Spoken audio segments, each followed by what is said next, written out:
OBC का कर दिया और जनरल का 97 कर दिया। तो यहाँ पे अब आप देखिए जो आपके पास डाटा आया है 1,46,060 का, इस डाटा में से आप देखिए 84,000 कैंडिडेट है जो आपका ओबीसी का ओनली पास है, 36,000 कैंडिडेट है जो आपका जनरल का पास है।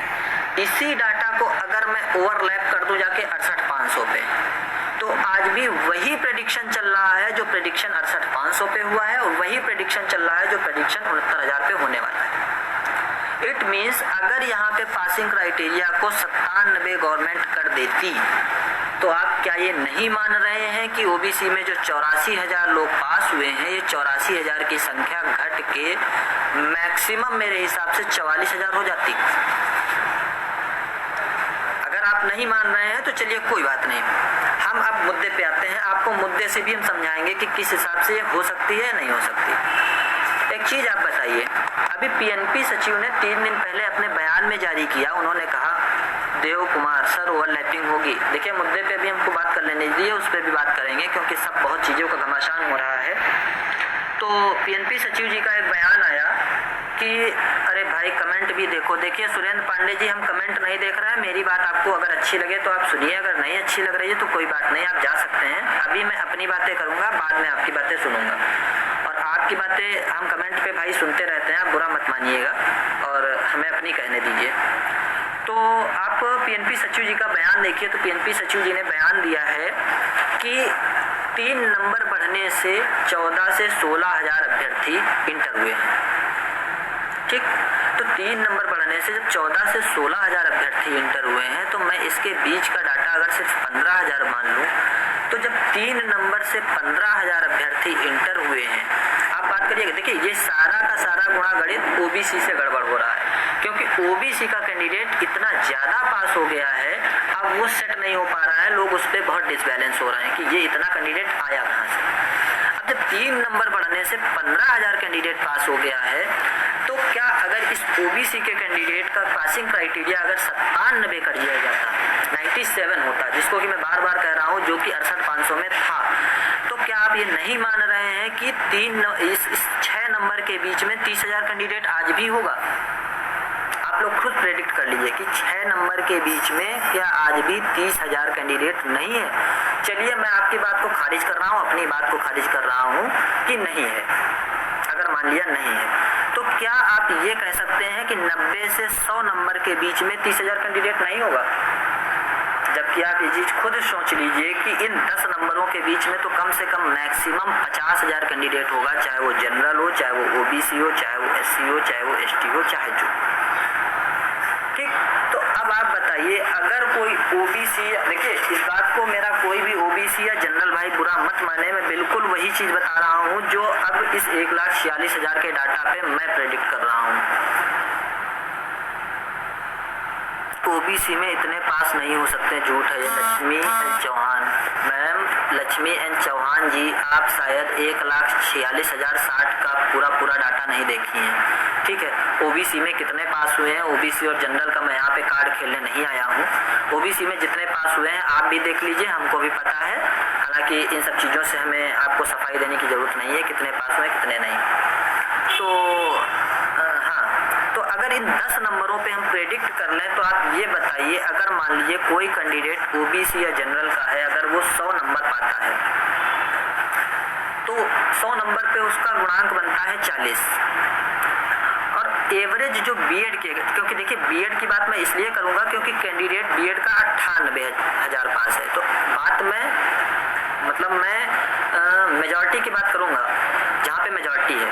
जब 98,000 कैंडिडेट बीएड का पास है, तो मैं बात बीएड की इसीलिए कर रहा हूँ, चाहे वो ओबीसी हो चाहे जनरल हो।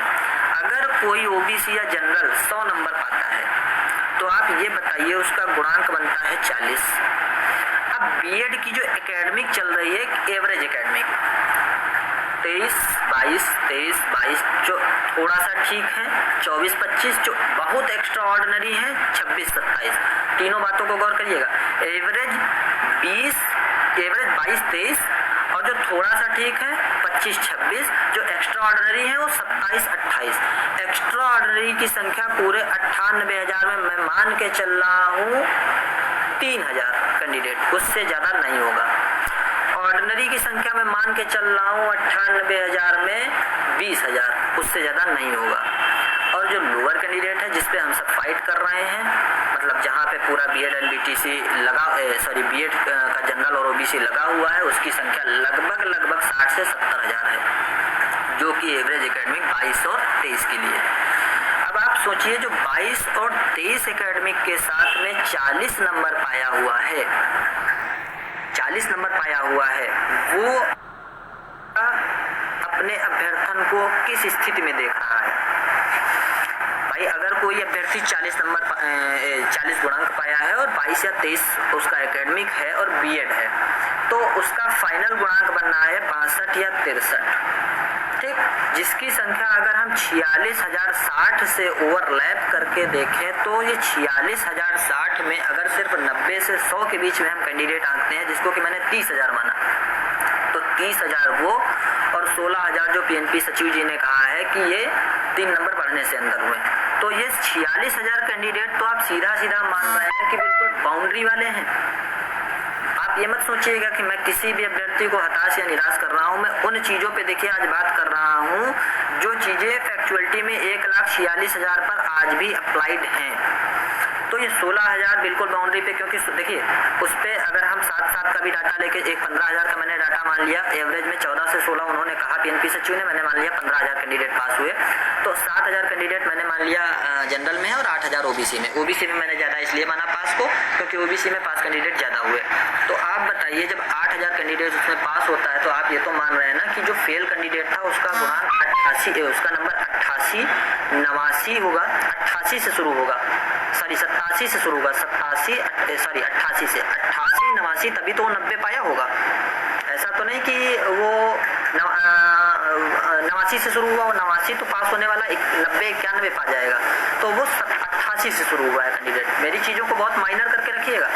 90 नंबर पाने वाला जो बिल्कुल बॉटम पे पास हुआ है, वो 90 नंबर पाने वाला कैंडिडेट जो गुणांक को मेंटेन कर रहा है, उसका मतलब उसका 90 नंबर पाने पे एक एवरेज गुणांक बन रहा है 36, और अगर उसकी 36 गुणांक के साथ में उसकी एवरेज एकेडमिक को हम 22 मान लें तो उसका फाइनल गुणांक क्या बनना है आप लोग प्रेडिक्ट कर लीजिए, मेरे मुंह से मत कहलवाइए। उसी तरह से एक सामान्य वर्ग का अभ्यर्थी जो फेल होकर पास हुआ होगा, वो फेल हुआ होगा 95 से, 97 से, 95, 96, 97, मतलब 95 के बाद अगर वो 95 से पास हुआ होगा तो 97 तक आया होगा, और 98 से पास हुआ होगा तो उसका 1 नंबर आगे हुआ होगा। तो अब 97 से जब आप प्रेडिक्ट कर रहे हैं तो उसका फाइनल गुणांक अगर मान लीजिए 97 पे वो कैंडिडेट होगा तो उसका एवरेज बना होगा वहाँ से 37, 38, और उसकी एक एवरेज एकेडमिक अगर मैं 23 लेके चल रहा हूँ तो उसको प्रेडिक्ट कर लीजिए कहाँ पे। तो ये 16,000 जो कैंडिडेट आए हैं ये आपसे डायरेक्ट आउट ऑफ फाइट है, सीधे। मैं आज सिर्फ उसी अपने डाटा पे बात कर रहा हूँ। देखिए इसको कोई भी मेरा अभ्यर्थी, मेरा साथी बुरा मत माने कि मैं नीचे की बात नहीं कर रहा हूँ, मैं ऊपर की। मैं सिर्फ और सिर्फ अपने उस गुणांक सर्वे की पुनः बात करने आया हूँ जिसको मैंने सर्वे करके पूर्व के समय में आपके सामने रखा है। अब इस 30,000 के कैंडिडेट पे आते हैं जो 1,46,000 में से 30,000 अभी बचे। 16,000 को तो मैंने आपको डाटा दे दिया। 30,000 की संख्या में क्या आप ये नहीं मान रहे हैं कि 90 से लगा के 96 के बीच में पूर्व से ही 30,000 कैंडिडेट रहे होंगे? आप ये बताइए कि बॉटम पे सबसे ज्यादा कैंडिडेट होते हैं या टॉप पे सबसे ज्यादा कैंडिडेट होते हैं? ये तो आप भी मानते हैं कि बॉटम पे सबसे ज्यादा कैंडिडेट होते हैं। जो गुणांक की फाइट लोगों में है ये 61, 62, 63 पे सबसे ज्यादा है कि 75 पे सबसे ज्यादा है? हर आदमी जानता है कि 61, 62, 63, 64 पे सबसे ज्यादा है, ना कि 75 पे सबसे ज्यादा होगी। इट मीन्स 90 से 96 के बीच में ओबीसी का मैक्सिमम कैंडिडेट है। अगर आप इसकी संख्या 30,000 मान लें तो ये पूरा का पूरा कैंडिडेट एवरेज एकेडमिक के साथ में 59, 60, 61 गुणांक मैक्सिमम मेरे हिसाब से बना रहा है। ठीक, पीछे से वाइल्ड लिस्टोन क्यों दिख रहा है? ये क्या कमेंट है, जरा इनका मैं कमेंट पढ़ लेता हूँ। हमारे बहुत धुरंधर से लोग हैं हमारे पीछे से।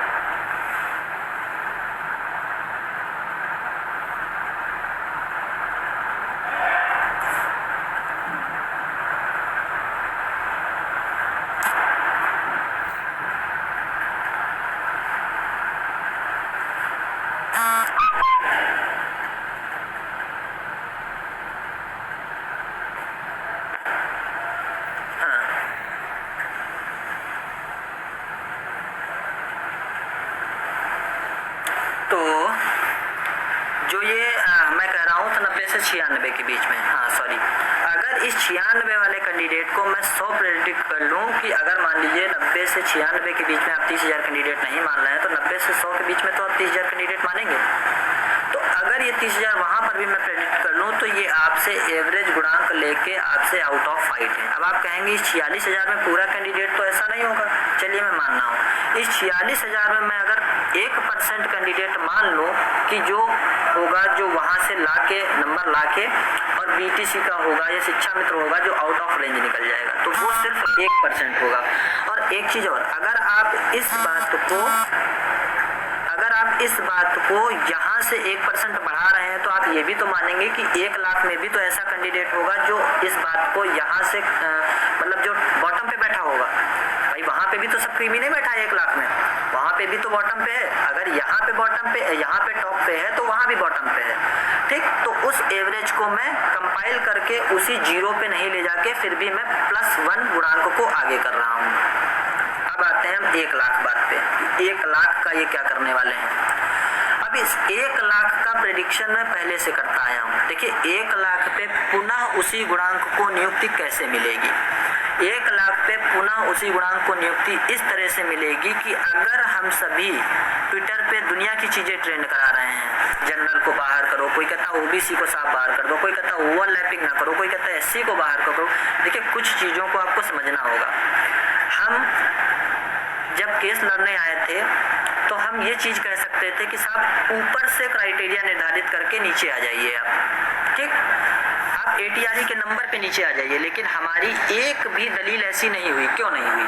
हमारा भी उसमें फ़ायदा था, आपका भी फ़ायदा था, हर बीएड अभ्यर्थी का फ़ायदा था, 69,000 लोगों का फ़ायदा था। कुछ चीज़ों को आप बेसिकली समझ लीजिए, कुछ चीज़ें कानूनी रूप से चलती ही हैं जिनको आपको मान के चलना ही पड़ेगा। हम लड़ रहे थे हमारा एक न्यूनतम अर्हता अंक होगा, ना कि मैं इस चीज़ के लिए लड़ रहा था कि हमको शॉर्ट लिस्ट किया जाएगा, ठीक है।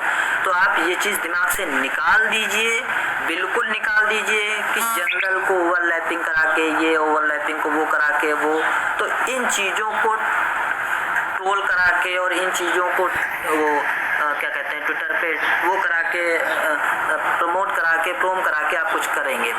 आपको अगर ट्विटर पे ट्रेंड कराना है तो आप इस चीज़ को ट्रेंड कराइए कि 68,500 के अभ्यर्थी यदि 69,000 में नहीं आएंगे तो आज भी वही प्रेडिक्शन है कि वही लोग अभ्यर्थी नियुक्ति पाएंगे जो मेरा कल का डाटा था। मैं सिर्फ उस डाटा में +1 को प्लस करके चल रहा हूँ, जीरा जो मेरा प्रेडिक्शन था। 68,500 के मैं न्यूनतम इसमें अगर 10,000 कैंडिडेट मान लूँ, 12,000 कैंडिडेट मान लूँ, अन्य भर्तियों के अगर 2,000-3,000 कैंडिडेट मान लूँ, तो कम से कम 15,000 कैंडिडेट इस भर्ती से 1 लाख के नीचे आउट हो रहा है। पुनः वही डाटा 80 से 85,000 आ गया। लो मेरिट के साथियों परेशान ना हो, लड़ाई बीच में नहीं छोड़ेगा। लड़ाई देखिए अभी मैं उस मुद्दे पे आऊँगा, आप कोई भी हमारी बात को अनर्था ना मत लीजिएगा, मैं उस मुद्दे पे आता हूँ। अब वही डाटा हो गया 85,000 का। इसी डाटा पर तो हमारी आपकी फाइट चल रही थी, इसी डाटा पर तो सारे यूट्यूबर सर्वे कर रहे थे, इसी डाटा पर तो हम भी सर्वे कर रहे थे, इसी डाटा पर हर आदमी ने एनालिसिस किया था 85,000 पे। और इस डाटा को आप सीधे सीधे यहाँ से छोड़ दीजिए। आप अगर जो लोग कहते हैं कि नहीं 68,500 में बहुत अच्छा रिजल्ट गया, वहाँ पे लोग सीटों के सापेक्ष कम पास हुए, अरे भाई कैसे कम पास हुए? आप ओबीसी जो वहाँ पे 67 नंबर पे पास हो रहा था, आप उसको 60 नंबर पे पास कर दीजिए। मैं चैलेंज कर रहा हूँ, अगर ये संख्या 80,000 की नहीं पहुँच जाती, जो 48,000 की संख्या थी, वो संख्या कम से कम 75,000 की संख्या पहुँच जाती, फिर बताइए कहाँ लोग कम पास हो रहे थे। देखिए यहाँ पे क्रीमी लोगों की कमी नहीं है। हम OBC general SC ST card खेलने नहीं आए हैं। कोई ये कहता है कि नहीं जनरल पढ़ने में बहुत अच्छा है, कोई कहता है एससी पढ़ने में बहुत अच्छा है, कोई कहता है बीसी पढ़ने में बहुत अच्छा है। पढ़ने वाला एससी बीसी और जनरल ओबीसी नहीं होता है, पढ़ने वाला एक अभ्यर्थी होता है। ये हमारी आपकी सोच और तुच्छ मानसिकता है जिसको हम आप प्रमोट करके आगे ले जाते हैं और नेता पीछे से उसको आगे से नेता चलता है और पीछे से पब्लिक उसके चल पड़ती है। आज भी हम लोगों को कुछ चीज़ों को समझना पड़ेगा और उसी के साथ हम आप आगे बढ़ सकते हैं। अब आते हैं मुख्य ओवरलैपिंग के मुद्दे पे। देखिए ओवरलैपिंग के मुद्दे पे हमको सिर्फ इतना कहना है कि ओवरलैपिंग को जो लोग कोर्ट ले जाना चाह रहे हैं, कोर्ट गया मैटर, अच्छी बात है। हर आदमी यहाँ पे न्यायपालिका में जाने के लिए स्वच्छंद है, कोई किसी को रोक नहीं सकता, कोई कुछ कह नहीं सकता, कोई किसी का हाथ नहीं पकड़ सकता, आप बिल्कुल जाइए।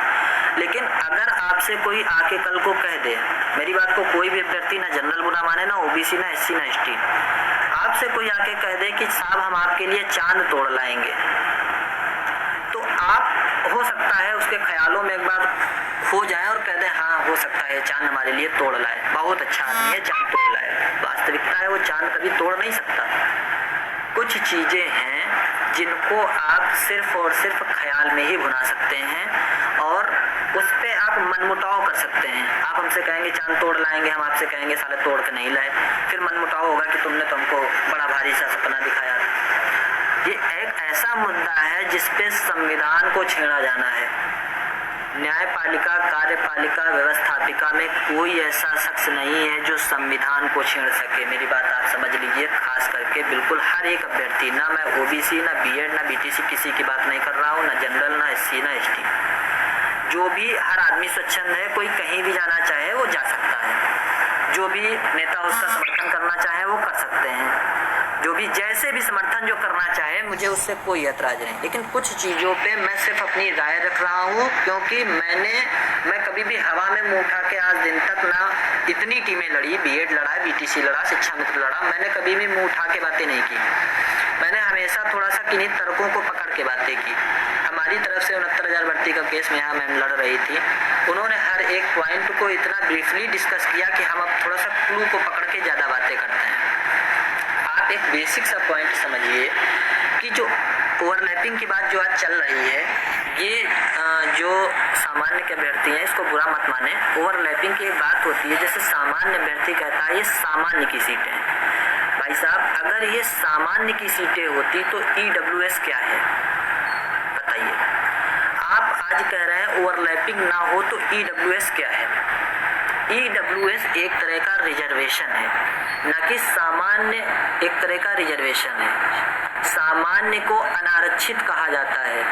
अनारक्षित का मतलब होता है नॉन रिजर्व फॉर एनीवन, ठीक है, वो किसी के लिए रिजर्व नहीं है, ये आप समझ लीजिए।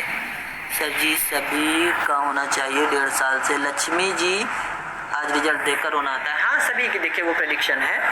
तो जो अनारक्षित की मैं बात कर रहा हूँ, अनारक्षित में किसी की, चाहे वो एससी हो, ओबीसी हो, जनरल हो, बैकवर्ड हो, अगर ओबीसी कह रहा है कि नहीं भाई मेरी वो बपौती है, किसी की बपौती नहीं है। अनारक्षित का ये मतलब होता है, अब आप समझिए ओवरलैपिंग होती कैसे, मैं आपको भी बता दूँ। कुछ अभ्यर्थी सोच रहे होंगे कि भाई 90 से 96 के बीच में मान लीजिए कोई कैंडिडेट ओबीसी में पास हो गया है और उसका फाइनल गुणांक जनरल के गुणांकों को बीट कर रहा है, तो क्या ओवरलैपिंग में जाएगा कि नहीं जाएगा? मैं ओवरलैपिंग के मुद्दे को आप आज समझा दूं, जिस तरह से हुआ है और 68,500 में जिस तरह से चीज़ें हुई हैं, 29,334 में जिस तरह से हुई हैं, तो ओवरलैपिंग इस तरह से होती है। आपसे ये मतलब ये एक चरण है, ठीक है, हमारी भर्ती का एक चरण आया है। अब इस समझिए इस चरण में क्या हो नहीं सकता है।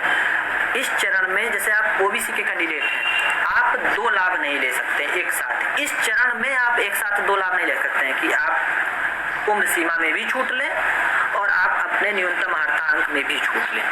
ये आप नहीं कर सकते हैं ओवरलैपिंग के तहत। आप इस चरण में सिर्फ एक छूट के तहत, अगर आप ओबीसी में फाइट कर रहे हैं या एससी में है या रिजर्व कैटेगरी में है, उसके बाद आप ओवरलैपिंग के तहत जनरल पे जा रहे हैं, तो आप निश्चिंत जाएंगे, निश्चित रूप से जाएंगे। फिर मैं कह रहा हूँ कोई भी जाना चाहे, कोर्ट कचहरी जो भी करना चाहे, मैं उसको बात नहीं कर रहा हूँ, मैं बिल्कुल नहीं कह रहा हूँ कि नहीं वो जा नहीं सकता है, वो बिल्कुल स्वच्छंद है, हर व्यक्ति जा सकता है, मैं जा सकता हूँ, आप जा सकते हैं, हमारी टीम से कोई भी जा सकता है, कोई उस पर किसी का कोई हाथ नहीं पकड़ सकता। आप समझिए ओवरलैपिंग होती कैसे है या ओवरलैपिंग के तहत क्या होने वाला है जो 68,500 में चीज़ें हुई हैं। देखिए अभी बहुत सारे लोग कहते हैं लोक सेवा आयोग में ऐसा हुआ और फलानी जगह ऐसा हुआ, ढकानी जगह ऐसा हुआ। हमारे यहाँ पे आरक्षण के 2 नियम चलते हैं, आप इन चीज़ों को समझ लीजिए। एक होता है सेंट्रल गवर्नमेंट का आरक्षण, एक होता है स्टेट गवर्नमेंट का। आपको पता होगा सेंट्रल गवर्नमेंट के आरक्षण के तहत हमारे अनुसूचित जाति भाइयों को 15% का आरक्षण प्राप्त है और वही वही राज्य सरकार की तरफ से उसे 21% का आरक्षण प्राप्त है। तो आरक्षण हमारे यहाँ पे अगर कोई कहे कि नहीं यूपीएससी में भाई वो संविधान वो चीज़ें लागू हो गई, देखिए यूपीएससी ने उसे अपने में इम्प्लीमेंट कर दिया, स्टेट गवर्नमेंट ने संशोधन नहीं किया, स्टेट गवर्नमेंट ने इम्प्लीमेंट नहीं किया। तो आप इस चीज़ से मतलब हमारा व्यक्तिगत राय है कि निकल आइए कि ओवरलैपिंग का कोई मुद्दा है। जिन चीज़ों पे आपको काम करना चाहिए, जहाँ से हर एक अभ्यर्थी को नियुक्ति मिल सकती है, वहाँ से डाइवर्ट करके सिर्फ और सिर्फ इस पूरी भर्ती के हर एक अभ्यर्थी को 2 भागों में बांट दिया गया कि साहब तुम जनरल हो, तुम ओबीसी हो। अरे यार, अगर मास्टर बन सके तो ठीक, नहीं बन सके तो ठीक, कम से कम अपनी मानसिकता को तो इतना क्लियरिफाई रखो कि हिंदू मुस्लिम यहाँ पे मत करो। मतलब जो चीज़ें अभी तक थी कि हम सब एक होके लड़ रहे थे, हम सब 90-97 के लिए लड़ रहे थे। अगर मैं व्यक्तिगत तौर पे या मेरी टीम का, चलिए मैं अखिलेश शुक्ला भैया और विनय भैया का थोड़ा सा साइड करूंगा, अगर मैं, पंकज कुमार वर्मा और जयसिंह यादव 3 लोग हमारी टीम से थे, हम तीनों के नंबर 100+ हैं। हमको अपने को सिक्योर करना होता तो मैं एक रीड कर देता जाके कि साहब ऐसा करो, ओबीसी को जनरल में शामिल कर दो, और मैं सिक्योर हो जाता। आप समझिए, हम लोग सिक्योर हो जाते कि नहीं। कुछ चीज़ें होती हैं जिन पे आपका हस्तक्षेप नहीं हो सकता है और जो आप हस्तक्षेप नहीं कर सकते हैं, बशर्ते सिर्फ नेतागिरी के चक्कर में। देखिए नेता क्या होता है, उसको देखना है कि हमारे पीछे कितने लोग आ रहे हैं, हमको किन लोगों की राजनीति करनी है, किन लोगों के साथ हमको चलना है। हालांकि हमारे पास भी बहुत जगह से चीज़ें आई कि कौन ये चीज़ें कर रहा है, क्या कर रहा है, वो चीज़ें गलत हैं। आपको उस चीज़ से फ़ायदा हो जाए बहुत अच्छा है, लेकिन वही मैं फिर घूम के कह रहा हूँ कि जब उन चीज़ों से आपको कोई फ़ायदा ही नहीं हो रहा है तो आप उस मुद्दे से डाइवर्ट होकर एक ऐसे मुद्दे पे जा रहे हैं जहाँ से आपका फ़ायदा भी नहीं है, और उस मुद्दे को छोड़ रहे हैं जहाँ से हर अभ्यर्थी आज भी उसी गुणांक के साथ चयन हो सकता है। आप क्यों नहीं इस चीज़ को ट्रेंड कराते हैं कि 68,500 के, आप क्यों नहीं हर एक अभ्यर्थी इस चीज़ के लिए कटिबद्ध होता है कि 68,500 का अपील करिए, पोस्ट लिखिए, लोगों से कहिए कि भैया नियुक्ति मस्ट है, आप लोग इस भर्ती में मत आइए, हम लोगों को चयनित हो जाने दीजिए। ये आप लोग नहीं कर पाते। पीछे से कोई केस कर रहा, कोई यूपीएससी ऑर्डर कर रहा, कोई ये कर रहा, कोई वो कर रहा, तो वो हमारे हिसाब से परे है। अब देखिए ओवरलैपिंग होगी कैसे, मैं उस मुद्दे पर फाइनली बात कर लेता हूँ, उसके बाद वीडियो लंबा हो रहा है तो उसके बाद ख़त्म करता हूँ। देखिए ओवरलैपिंग की ये प्रक्रिया होती है, मान लीजिए आपके जनपद में 700 सीटें हैं, 500 सीटें हैं, प्रेडिक्ट कर लीजिए जो भी सीटें हैं आपके जनपद में, 500, 600, 700 जो भी सीटें हैं, तो एक तरह से 51% सीटें होती हैं अनारक्षित और 49% सीटें होती हैं आरक्षित, जिसमें अदर बैकवर्ड कास्ट, सुदूर ट्राई कास्ट और सुदूर कास्ट और अन्य की सीटें होती हैं। तो उन 49% सीटों को छोड़कर अगर हम पैरेलल कर लें, 50-50 से प्रेडिक्ट डाटा ले लें, तो 700 सीटों पे लगभग 350 सीटें हो गई जनरल, मतलब अनारक्षित, और 350 आरक्षित। तो जो 350 का डाटा आया, आप पहले 350 पे चलते हैं, जो 350 पहले का डाटा है, उस 350 के डाटा पे क्या होगा, मान लीजिए उस जिले की कट ऑफ न्यूनतम 68 जाती है। मेरी बात को बहुत गौर से सुनिएगा, ओवरलैपिंग पे यही होता है और यही ओवरलैपिंग पे होने वाला है। उसके लिए हर आदमी कुछ भी कर सकता है, मेरा उससे कोई मतभेद नहीं, कोई विरोध नहीं, कोई कुछ भी करे, मैं ना उसको समर्थन करता हूँ ना उसको विरोध करता हूँ। मैं आज भी सिर्फ एक स्टैंड के साथ हूँ कि नियुक्ति का एक मानक है 90-97 और 68,000 अभ्यर्थियों को यदि इसमें रोक दिया जाए तो आज भी मैं उसी चीज पे स्टैंड हूँ कि +1 गुणांक आगे बढ़ सकता है, हर एक अभ्यर्थी उसी तरह से चयन पाएगा, लेकिन लोगों को ये समझ में नहीं आएगा। ठीक, तो अब 350 सीटों पे आते हैं। मान लीजिए 350 सीटों पे सामान्य वर्ग का, बात समझिएगा, सामान्य वर्ग का कट ऑफ अगर 68 जाता है तो उस 68 कट ऑफ के भीतर जो भी SC, ST, OBC जनरल का कैंडिडेट होगा वो उस सामान्य वर्ग की सीट पर चयन पाएगा। इस चीज को गांठ बांध लीजिए, बशर्ते उसने दोहरे लाभ इसी प्रक्रिया में, इसी फाइनल जो आपका ये आने वाला है नोटिफिकेशन, इस पे दोहरा लाभ ना लिया हो। कौन सा दोहरा लाभ, उम्र सीमा में छूट भी ना ली हो और अपना वेटेज भी कम ना किया हो, मतलब वो मतलब जो आपका क्वालिफाइंग मार्क है उसको भी कम ना किया हो, दोनों चीजें ना ली हो। एक चीज अगर उसने लिया है तो वो सिर्फ और सिर्फ सामान्य की सीट पर अपनी नौकरी की दावेदारी करेगा। उसके बाद बची हुई जो 350 सीटें हैं उसको उस 68 गुणांक के नीचे अन्य मतलब आरक्षण के हिसाब से भरा जाएगा। ये तो चीज़ें हो गई आपकी किस तरह से सीटें भरने वाली हैं। अब हम आते हैं कि थोड़ा सा हम बात कर लेते हैं जनरल, ओबीसी और एससी और एसटी पे किस हिसाब से लोग कह रहे हैं सीटें बचेंगी या किस हिसाब से क्या चीज़ें होंगी। मैं मैक्सिमम डाटा पे आज बात करूँगा। देखिए, मैं एससी, एसटी और एक्स सर्विसमैन, फ्रीडम फाइटर, इन भाइयों को मैं छोड़ के चल रहा हूँ, पीएच, ठीक, इन भाइयों को मैं छोड़ के चल रहा हूँ। छोड़ के इसलिए चल रहा हूँ कि ये लगभग चयनित है, इस पे हमें नहीं लग रहा है। हाँ, एससी पे थोड़ा सा समस्या है, बाकी भाई सब लगभग चयनित हैं, कोई समस्या नहीं। अगर इन भाइयों को मैं पूरे को छोड़ देता हूँ कि जनरल और ओबीसी की बात होती है तो लगभग संख्या हमारे सीटों की बचती है तो 50,000 में मान लेता हूँ, जबकि वो 52,000 है, मैं इसको 50,000 संख्या मान लेता हूँ।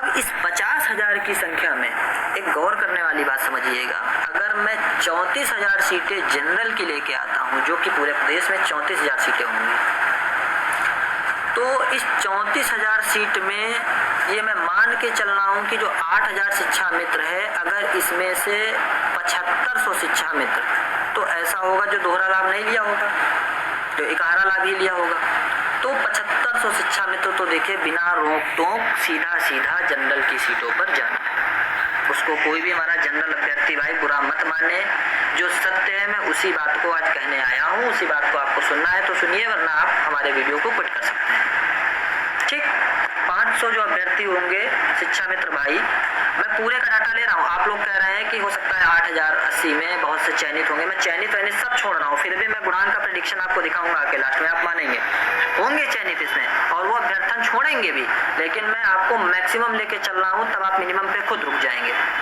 ठीक, तो 7500 मैंने मान लिया जो इकारा लाभ लेके जनरल की सीटों पर जा रहे हैं। 580 कैंडिडेट मैंने मान लिए जो अपनी कैटेगरी में आके रुक जाएंगे, क्योंकि उन्होंने दोहरा लाभ लिया होगा, तो दोहरा लाभ मिलेगा नहीं तो कैटेगरी में आ जाएंगे। अब आते हैं कि ये वो शिक्षा मित्र होंगे जो 75+ गुणांक से ऊपर होंगे, इस बात को तो हर अभ्यर्थी मानेगा। अब आते हैं 75 गुणांक से ऊपर वालों का काम हो गया। अब 2000 अभ्यर्थी में ऐसा मान रहा हूँ बीटीसी का जो पूरे प्रदेश में ऐसा क्रीमी होगा जो 75+ गुणांक पाया होगा। मैं इस चीज को कतई निगलेक्ट नहीं कर रहा हूँ, क्योंकि बीटीसी के पास भाइयों की संख्या 33,000 के लमसम दिखाई गई है, उसमें 2000 अभ्यर्थी में ऐसा मान के चल रहा हूँ जो 75+ गुणांक से ऊपर होगा। ये भी हमारे भाई सामान्य की सीटों पे जाएंगे। जो संख्या आपको मैंने 7500 की बताई थी, अरे उसको 8,000 मान लीजिए, तो 8 2 10,000 की संख्या आपकी जनरल पे लैप्स कर गई। मतलब जो 34,000 की संख्या थी वो आपकी अब बच गई 24,000 की। आपका गुणांक कहाँ पहुंच गया? अभी 75+ पे ही चल रहा है। बात को मेरी बहुत गौर से समझिएगा, 75+ अभी भी आपका गुणांक चल रहा है। आपके पास सीटें प्रेडिक्ट बची हैं लगभग 24,000। 24,000 की सीटों पर अब आपको 75 से माइनस गुणांक पे आना है। तो क्या हम ये मान के चलें कि पूरे प्रदेश में 15,000 की संख्या ऐसी होगी जो 70 से 75 के बीच में होगी, चाहे वो बीएड हो, चाहे वो बीटीसी हो, चाहे वो जितना जो भी कैंडिडेट हो। इसको ना ही बीटीसी कैंडिडेट बुरा माने, ना ही बीएड कैंडिडेट बुरा माने, क्योंकि मैं बीएड में मैक्सिमम संख्या मान के चल रहा हूँ जो 98,000 पास हुए, इसमें से 5 से 7,000 कैंडिडेट ऐसा होगा जो 70+ पाया होगा।